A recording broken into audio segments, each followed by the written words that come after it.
যে ছবি আপনারা দেখতে পাচ্ছেন সেটা চাকরি হারা শিক্ষক শিক্ষিকাদের ছবি। তারা ফের রাজপথে, কারণ তারা যোগ্য অনেকেই, কিন্তু তারা তাদের চাকরিটি হারিয়েছেন শুধুমাত্র প্রশাসনিক ব্যর্থতার জন্য, একের পর এক দুর্নীতির জন্য। পথে প্রতিবাদে ফের একবার তারা করুণাময়ী থেকে আচার্য সদন পর্যন্ত মিছিল, করুণাময়ী থেকে আচার্য সদন পর্যন্ত মিছিল। আমাদের প্রতিনিধিরা রয়েছেন, সেখান থেকে আমি যাব সেখানে। তবে তার পাশাপাশি একটু ছবিটা আপনারা দেখে রাখুন এই মুহূর্তে।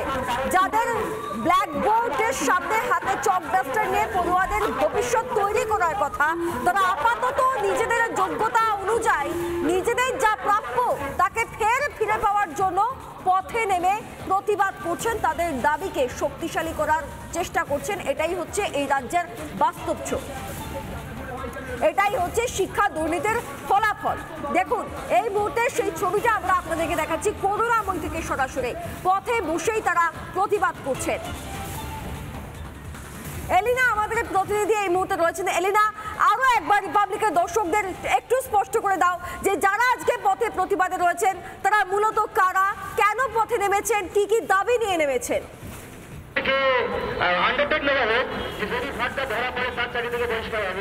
তখন উনি কিছুটা নিন্দাজি গণরাজি মতো হয়েছেন।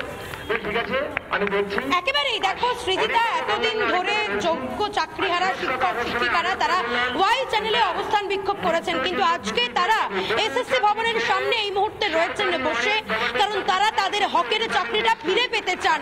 চাকরি থেকে তাদের বাতিল করা হয়েছে, তাদের যে প্যানেল, সেই প্যানেল থেকে তাদের বাতিল করা হয়েছে। তার দাবিতে, সেই প্রতিবাদে আজকে এসএসসি ভবনের সামনে তারা এই মুহূর্তে তুমি দেখতেই পাচ্ছ অবস্থান বিক্ষোভ করছেন। কিন্তু আর কিছুক্ষণের মধ্যে তারা অবস্থান তুলে নেওয়ার কথাও জানিয়েছেন, কারণ এসএসসি চেয়ারম্যানের সঙ্গে তাদের কথা হয়েছে। ইতিমধ্যে যারা শিক্ষক শিক্ষিকারা এখানে রয়েছেন তাদের সঙ্গে আমি একটু কথা বলার চেষ্টা করব। দিদি, যোগ্য শিক্ষক শিক্ষিকা হওয়া সত্ত্বেও আজকে আপনাদের রাস্তায় বসে থাকতে হচ্ছে, আন্দোলন করতে হচ্ছে, কি বলবেন? এসএসসি থেকে কি মনে হচ্ছে? এসএসসি তো মানে প্রথমে আমাদের প্যানেলটা পুরোটাই ক্যান্সেল করতেই চাইছিল, কেন কি বলুন, কি বলবেন? এতদিন ধরে তো শিক্ষকতা করেছেন, তারপরে আজকে রাস্তায় এইভাবে বসে থাকতে হচ্ছে, কি বলবেন? খুবই দুর্ভাগ্যজনক যে অন্তত 5 বছর প্লাস, প্রায় 6 বছর আমরা চাকরি করতে চলেছি, তারপরেও শুধুমাত্র অনুমানের ভিত্তিতে কিছু সংখ্যক অযোগ্য প্রার্থী রয়েছে, তার উপর অনুমানের ভিত্তিতে এত বড় একটা প্যানেলকে ক্যান্সেল করে আমাদেরকে রাস্তায় নামিয়ে দেওয়া হয়েছে। আমাদের দিনের পর দিন আমরা ওয়াই চ্যানেলে রাস্তা কুকুরের পাশে শুয়ে আমরা আন্দোলন করে চলেছি, তারপরেও কিন্তু কমিশনের কোনো হেলদেল নেই। আমরা চাইছি কমিশন অন্তত মানবিক হোক এবং যোগ্যদের পাশে দাঁড়াক, এটাই আমরা। একেবারে কোনো হেলদোল নেই কমিশনের, এবং সেই কারণেই তাদের আওয়াজ যাতে এসএসসি অবধি পৌঁছয়, সেই কারণে আজকে এসএসসি ভবনে তারা কিন্তু আন্দোলন করেছে। আমি আরো যারা রয়েছেন এখানে তাদের সঙ্গে অবশ্যই একটু কথা বলার চেষ্টা করবো। দাদা, এতদিন ধরে শিক্ষকতা করার পরে আজকে রাস্তায় বসে থাকতে হচ্ছে শিক্ষক হওয়া সত্ত্বেও, কি বলবেন? দেখুন, এতদিন ধরে শিক্ষকতা করার পর আমাদেরকে রাস্তায় আসতে হয়েছে, এটা প্রচণ্ড দুর্ভাগ্যজনক।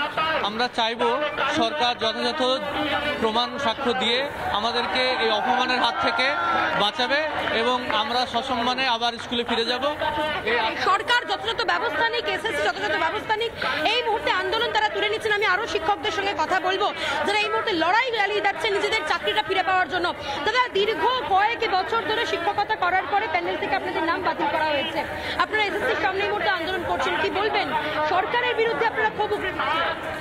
দেখুন, আমাদেরকে তো সরকারি চাকরিটা দিয়েছে, তো সরকারেরই উচিত, আমরা যেহেতু কোনো দুর্নীতি করে চাকরি পাইনি, তাহলে সরকারেরই উচিত আমাদের সপক্ষে যে সমস্ত যুক্তিগুলো আছে সেগুলো তারা সুপ্রিম কোর্টের কাছে তুলে ধরুক। কিন্তু সরকার কোথাও একটা গড়িমসি করছেন। আমরা চাই সরকার এখানে সদুত্তর দিন, আমাদের সপক্ষে তারা যুক্তি দেখান, কারণ আমরা যোগ্য শিক্ষক, আমরা কোনো দুর্নীতির সঙ্গে যুক্ত নয়। সিবিআই বাক কমিটি কিন্তু আমাদের বিরুদ্ধে কোনো অ্যালিগেশন আনেনি। তাহলে সরকারকে এটা, সরকার যেহেতু চাকরি দিয়েছে, সরকারেরই এটা প্রতিষ্ঠা করার দায়িত্ব। আমরা সদুত্তর দিক, সরকারের সদিচ্ছার অভাব রয়েছে। আগামী 27 তারিখ এই মামলার শুনানি রয়েছে সুপ্রিম কোর্টে, সেখানে তাদের সপক্ষে যুক্তি দিতে না পারলে তাদের এই আন্দোলন আরো দীর্ঘায়িত হবে। সুজিতা, ইতিমধ্যেই তারা ওয়াই চ্যানেলে দীর্ঘ কয়েক দিন যাবৎ আন্দোলন করছেন, লড়াই করছেন। এই মুহূর্তে তুমি দেখতে পাচ্ছ আরো যারা শিক্ষক শিক্ষিকারা রয়েছেন তাদের কথা বলার চেষ্টা করবো। দিদি, এতদিন ধরে শিক্ষকতা করার পরে আজকে রাস্তায় নামতে হয়েছে নিজেদের চাকরিটা ফিরে পাওয়ার জন্য, কি বলবেন? দেখুন,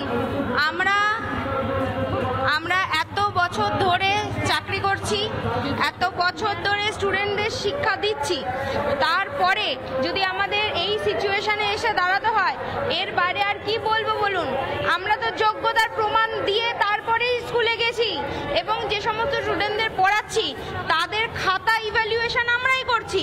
তাহলে সেক্ষেত্রে আমরা যদি অযোগ্য হই তাহলে that evaluation is also be wrong, তাই তো?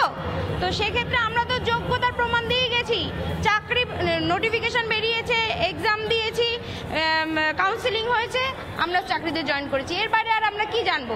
আমরা যোগ্যতার ভিত্তিতে পরীক্ষা দিয়েছি। আপনারা কি তাহলে কোনো ষড়যন্ত্রের শিকার, দুর্নীতির শিকার? এই বিষয়টা নিয়ে এখন এই মুহূর্তে কি বলবো? যে যারা তাদের যোগ্যতার ভিত্তিতে চাকরি পেয়েছে, পড়াশোনা করিয়েছে দিনের পর দিন, আজকে তাদেরকে পথে দাঁড়িয়ে থাকতে হচ্ছে। অপরদিকে আনন্দমোহন ঝা তিনিও আমাদের সঙ্গে রয়েছেন। আনন্দমোহন, তোমার দিক থেকে যারা আজকে রয়েছেন রাস্তায়, কি বলবো, মানে তারা কি চাইছেন আদতে, মানে তারা কি করলে তারা ফের একবার চোখ ডাস্টার ধরতে পারবেন বলে তারা মনে করছেন?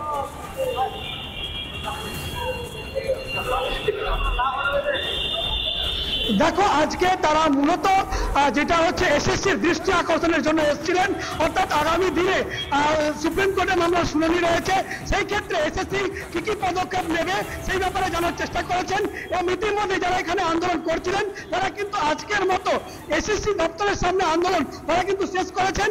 পরবর্তীকালে ওয়াই চ্যানেল যেরকম আন্দোলন চলছে সেরকম চলবে। তবে যে বিষয়গুলো রয়েছে যে তাদের কিন্তু যোগ্যতা নির্ধারণ করেই কিন্তু চাকরি দেওয়া হয়েছিল, ওরা কিন্তু ফিরে যাচ্ছেন। আমরা কথা বলবো, ওরা কি বলবেন?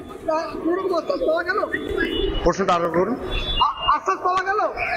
মোটামুটি যেটুকু আমরা আলোচনা যে আমাদের নেতৃবৃন্দের কাছ থেকে শুনলাম, আমরা আশাবাদী তারা বিভিন্ন বিষয়ে আমাদের সঙ্গে কোঅপারেট করতে রাজি হয়েছিলেন এবং আমরা যে পয়েন্টগুলো আমরা চাইছিলাম লাস্ট হিয়ারিং এ এসএসসির আইনজীবীর যেভাবে আমাদের কেসটাকে রাখছিলেন, আমরা ভীষণভাবে হতাশ ছিলাম। 7 তারিখে তিনি যেভাবে কেসটাকে ব্রিফ করেছিলেন, লাস্ট হিয়ারিং এ সেভাবে করেননি। তো কোন দিকে যায় এই মামলা এবং কি হয় এই সমস্ত শিক্ষকদের, সেই দিকে আমাদের নজর থাকবেই। ধন্যবাদ আনন্দমোহন এবং এলিনা।